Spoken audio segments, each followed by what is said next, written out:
नमस्कार, आप देख रहे हैं ग्रामीण स्थान और मैं हूं आपके साथ जितेंद्र।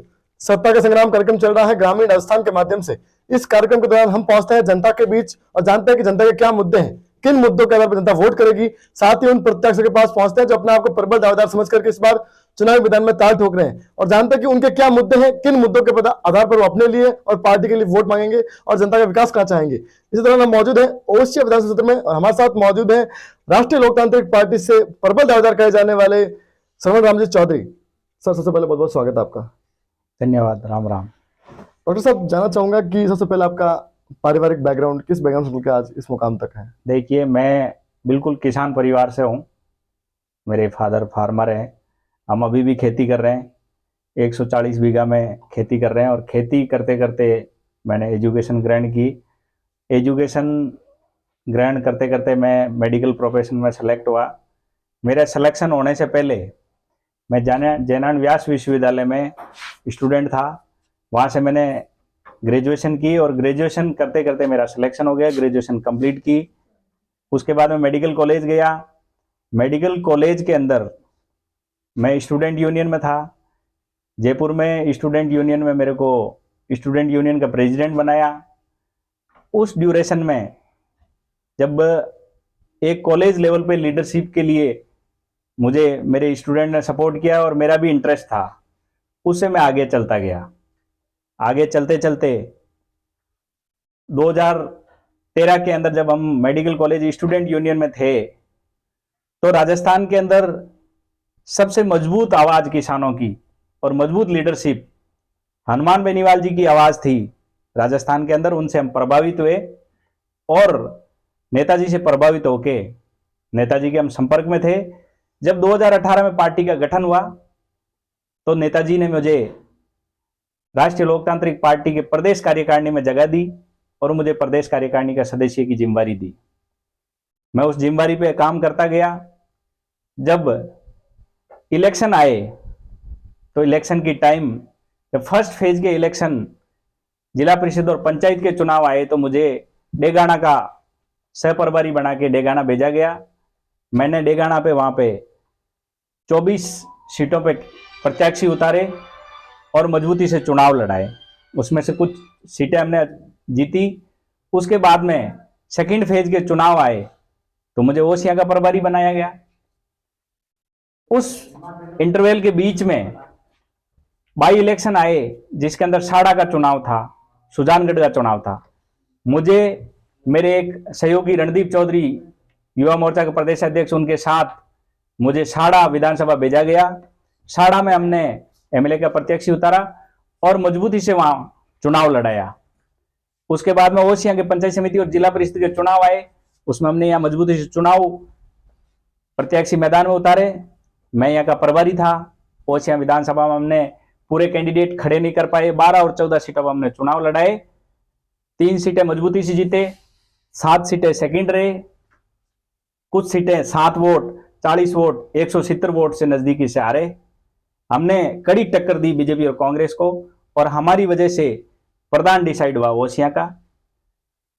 और ओसिया के आसपास के क्षेत्र में हमारी वजह से, जैसे बावड़ी का प्रधान, शेरगढ़ की हमारी जो एक नरेगा में काम करने वाली बहन, उसको प्रधान नियुक्त किया गया, बिलड़ा का उप प्रधान।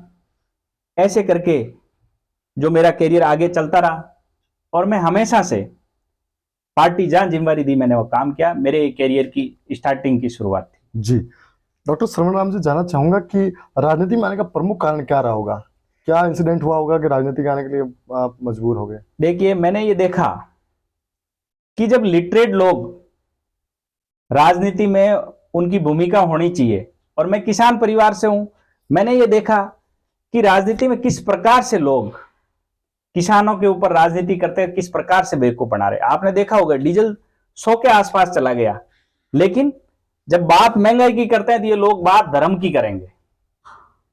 तो मेरे ये जैन में कहीं न कहीं एक दुख और पीड़ा थी और मैं नेताजी से प्रभावित हो गया। नेताजी ने हमेशा जवान, किसान, पीड़ित, शोषित की बात की है।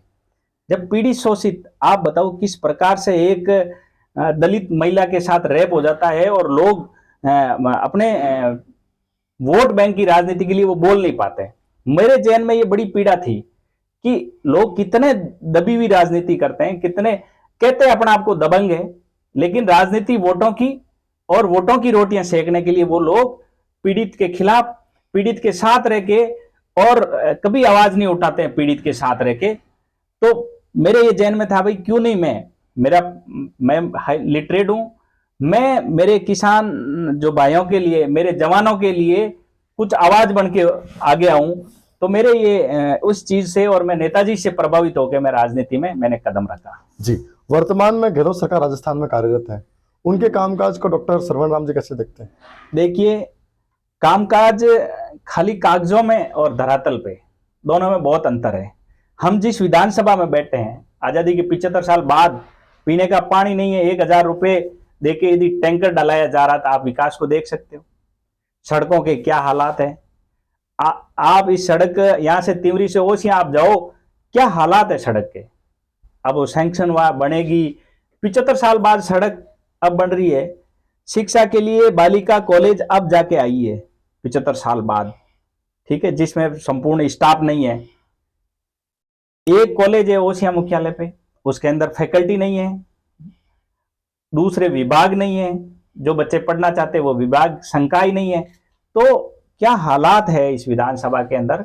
जो गहलोत साहब, ऊपर से गहलोत साहब ये भी कह रहे हैं कि जो मेरे से ले जा सकते हो ले जाओ, लेकिन राजस्थान कितने हजार करोड़ का कर्जा लिए और कर्जे में किस प्रकार के दबाव है।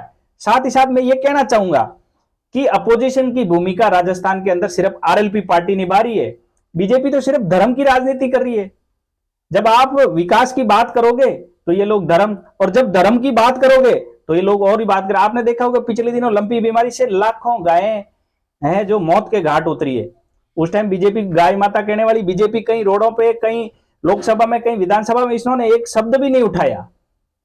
क्यों नहीं इनके जो लोग अभी ये धर्म के चोले पहने हुए घूम रहे हैं, इनको आवाज उठानी चाहिए थी। मेरी विधानसभा में, मैं यहां से ओसिया मुख्यालय से पैदल मेरे युवा साथियों के साथ मैं जोधपुर कलेक्टर के वहां जाके हवन किया और उसको ज्ञापन देके आया, और हमारी मांग थी कि पर किसान पर गाय 50,000 रुपए के मुआवजा मिले। इसमें हमारे अब तो दे देना कि सरकार ने।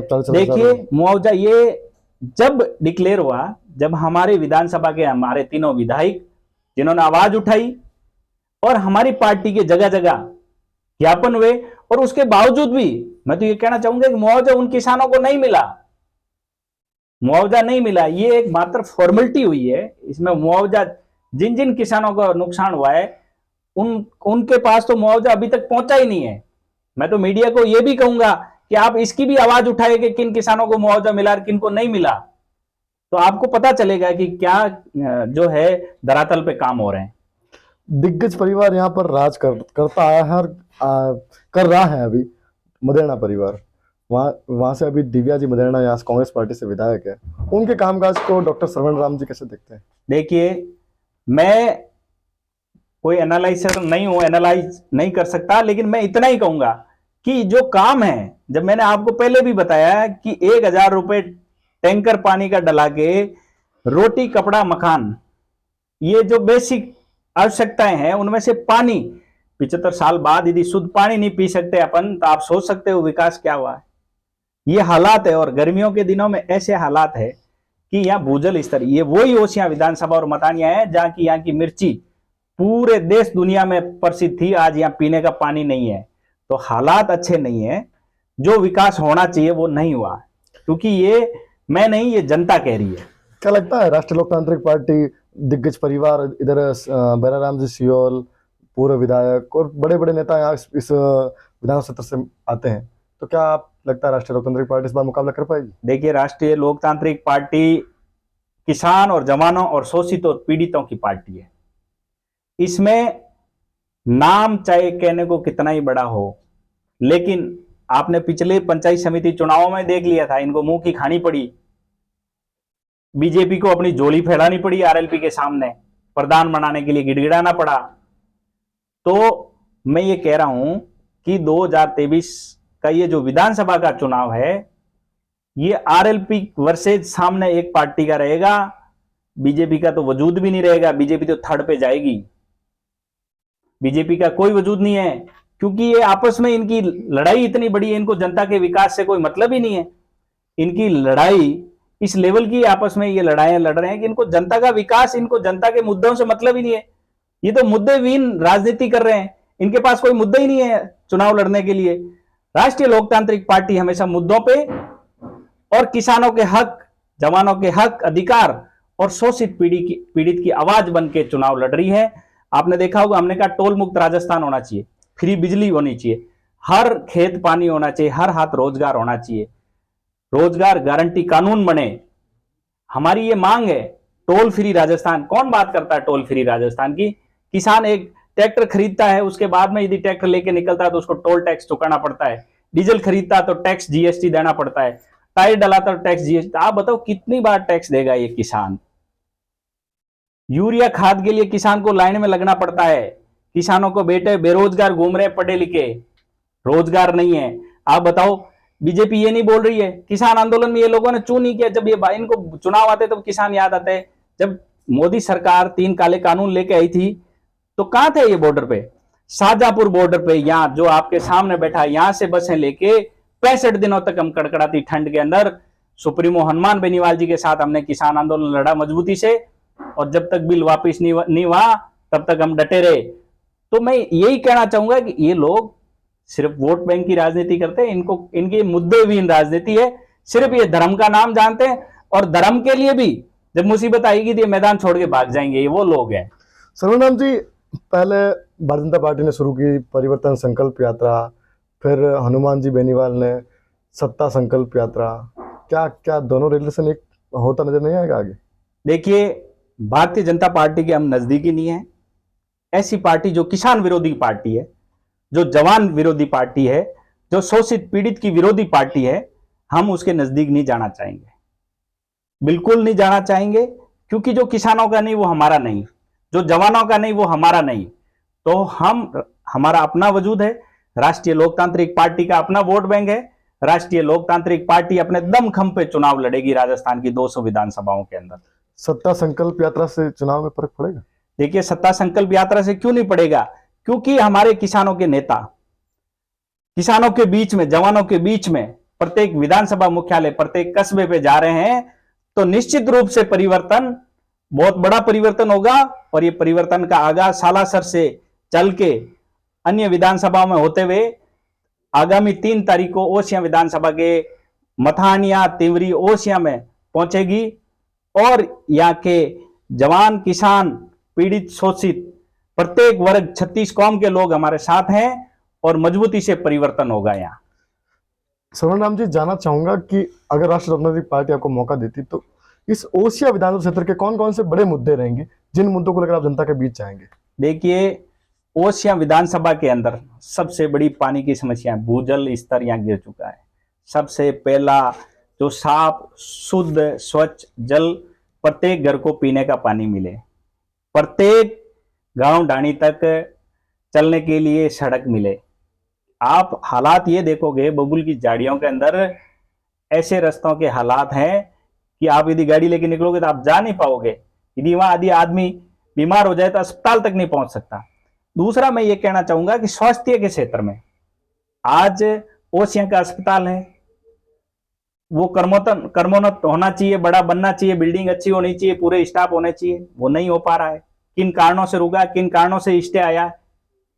मतानिया का अस्पताल है, वो कर्मोन्नत होना चाहिए, बिल्डिंग बननी चाहिए, किन कारणों से स्टे आया है? तिमरी की क्या हालात है? शिक्षा के क्षेत्र में, शिक्षा का बढ़ाव, हमारे मारवाड़ शिक्षा के क्षेत्र में ओसियां काफी पिछड़ा हुआ है। क्योंकि यहाँ बालिका शिक्षा का जो स्तर है बहुत ही कम है। जितनी बालिकाएं पढ़ लिख के आगे आनी चाहिए वो नहीं है। नौकरी के क्षेत्र में भी हमारा जो स्तर है बहुत कम है। तो शिक्षा, चिकित्सा, स्वास्थ्य, बेसिक मूलभूत आवश्यकताएं पूरी होने के बाद में विधानसभा के किसान, जिस प्रकार से किसान खाद के लिए लाइन में लग रहे हैं और डीजल 100 पार हो रहा है, हम चाहेंगे कि राष्ट्रीय लोकतांत्रिक पार्टी यदि सरकार के नजदीक भी पहुंची ना तो किसान, जवान, पीड़ित, शोषित के अधिकार और हकों का हनन नहीं होने देंगे। इस बार कितनी सीटों पर लड़ रही है पार्टी चुनाव? देखिए, राष्ट्रीय लोकतांत्रिक पार्टी 200 विधानसभा सीटों पर चुनाव लड़ रही है और चुनाव के लिए सब कुछ डिसीजन हमारे सुप्रीमो हनुमान बेनीवाल जी को निर्णय लेना है। चुनाव कमेटी को निर्णय लेना है। जी, क्या विशेषता रहेगी डॉक्टर सरवण राम मेघवाल के अंदर की राष्ट्रीय लोकतांत्रिक पार्टी उन्हीं को मौका दे?